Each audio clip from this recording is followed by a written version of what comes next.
Survivor's story from inside the Bay Area massacre. I'm 21 years inside Kibbutz Be'eri. I was there in that Saturday. October 7, 2023, Bay Area was among the hardest hit communities by the Hamas assault. Israeli officials say 1,200 people killed, mostly civilians gunned down in their own homes or on the streets. The attack was the deadliest in Israel's 75-year-old history. I'm Lotan Pinyan. I'm 42 and something years old.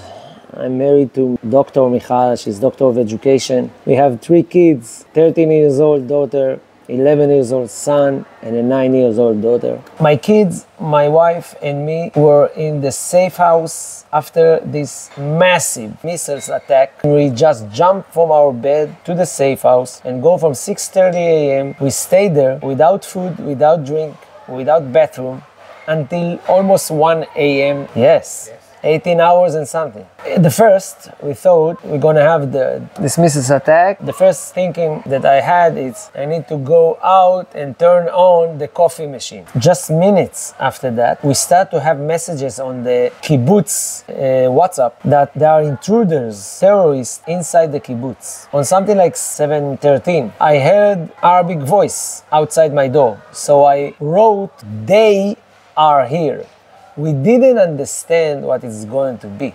We thought close the door, keep the safe room, and probably the army will handle that. Just minutes after that, when a lot of families and members of the kibbutz start to write, "They are here, they are here, they are at my house, they are near my house," we understand they are spread all over the kibbutz. And then I just go out from the safe room, close the doors. I have a huge German Shepherd. I was in the K9 unit. I trained him well. I took him out of the safe room, told him to stay near the door, hoping that will help me if someone will come into my house because they are afraid from dogs, and just look for things to tight the handle of the room so they will not come in. They were throwing grenades on the house. They shot the safe house. They didn't come inside the house. What we understand a few days after that they used my storage under the stairs for hiding and for store their weapons there and then just go hide again, because my location is a place that they can hide but still can go out and, for example, burn my neighbor's house. My neighbors, they jumped from the window in a moment that there were no terrorists near the playground that we used to play with our kids, and run to my neighbor's house. I'm luckily on the 2nd floor because they burned their house in order that they will choke to death. Why they didn't burn my house? Pure luck. My parents' wife killed something like 10-15, we know that now. We were with them on the phone. My wife's brother was on the squad of the kibbutz that fought with the terrorists inside the kibbutz. And he was with his mom on the phone when terrorists got inside their house. He was trying to get their house to help his parents, but it was full with terrorists. My best friend got injured there when he would try to reach this house. They shot at the house, then throwing grenades, then go inside the house, then a stick bomb on the door of the safe house in order to make a hole so they can throw grenades inside. My wife's mother, she understands that she's gonna make the last conversation with her son. In that conversation, she told him, when he told her, "Please be strong, no, my son, this is the end. I understand that this is the end. Please tell everyone, all of you, the family, that we loved each of one of you." And she wrote, the last words were, "Help, help." And we that were sitting inside the house that is 1 minute walking from their house, couldn't do nothing. But we knew from then, from 10 a.m. at morning until the time they rescue us after midnight, that there is no more for our kids, grandfather and grandmother, and for my wife, parents. And my kids knew that because it was on the phone, it was live. The WhatsApp was on the screen of the computer because we didn't have battery on the cell phone. We knew that Mati and Amir, that's the name of my wife's parents, are gone. It took 3 weeks until the government came to us and told us that they are dead. They didn't die inside their house. They found them 300 meters from the house on the road that they took the hostages with a bullet in their head and with their hands tied. They wounded severely, so they couldn't go out of the kibbutz. So they just shot them on the way. And there was a situation when they shut the house and threw a grenade on the window of the safe house that my son said to me, "I don't want to die here. I don't want to die here." And I told him, "You won't. This is our fortress. We keep together, we keep the handle, we keep tight. I have the baseball bat if someone will come, and you just make a list. What you're gonna take, all of you. What you're gonna take when we're gonna come out." And when the soldiers came on after midnight, my dog really barked and attacked them, so I knew, okay. And there was this young soldier that came to me and told me, while we are, I took the purse and the cell and put something on me because I was with my boxers. And he told me, "Look, we're gonna flee by foot. We're gonna rescue your family, but we don't have car. So we're gonna walk through bodies of terrorists, soldiers, and kibbutz members.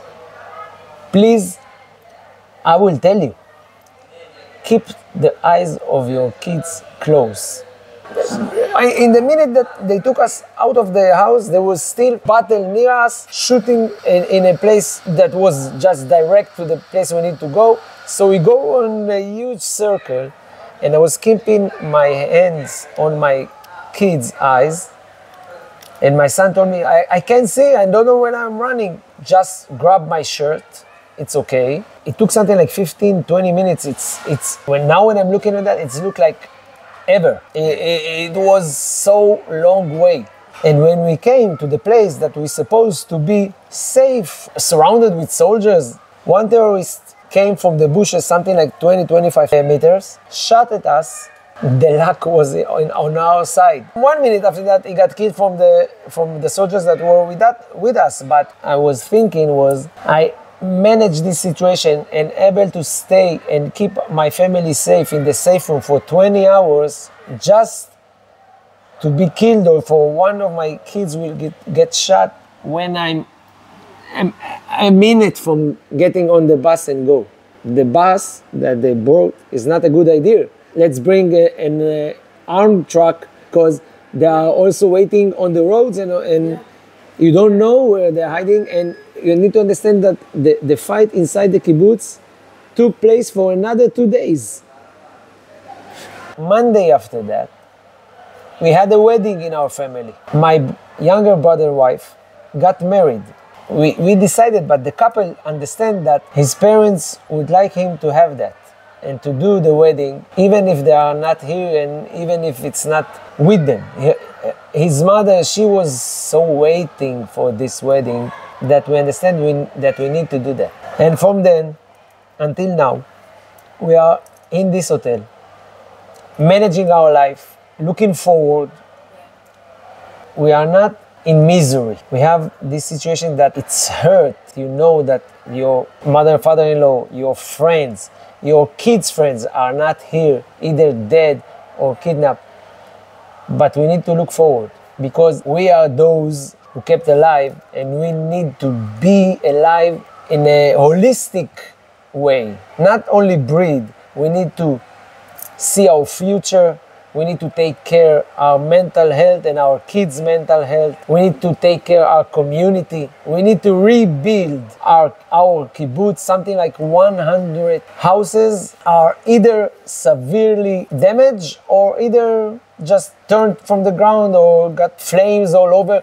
So we have 100 houses to rebuild, but it's not only the houses, the gardens, the place for that our kids used to play. Those places, we need to rebuild everything because we cannot go back just for the walls. It's a community, it's a system of life. We need to build a community, it's a big community. We got great industry in the kibbutz. We got great agriculture. We are 1,100 people now. We used to be 1,200 before. When you say Be'eri in Israel, the first thing that you go on your mind is success. And in order to success, we need to build ourselves together, and we cannot count on the government. We know that we need to raise money, to raise people, to raise help in order to build ourselves, because we don't want to go back just for a house. We want to go back to our life. Yeah. When I came to the hotel on Sunday morning, it was a mountain. There was a mountain of chocolate inside because people all over Israel were hugging us. My kids took 2 cans of tuna and 1 can of corn and go upstairs and put it in the room because. And my wife asked them, why you took that? Look, all the goods are there. And they told her in a serious look, we didn't have food in the safe room. They can come here also. We need to have food inside the room. And also my son asked me on the first day to keep the handle of the hotel room safe. Oh, yeah. He kept whispered 2 days after we came because we whispered at the room because they were under the stands and using our storage. So he kept whisper for 2 days. We look strong, but we have moments that we look one to each other, one friend, my wife, someone that you didn't see for a week. You start to cry for 30 minutes, you hugging each other and keep going.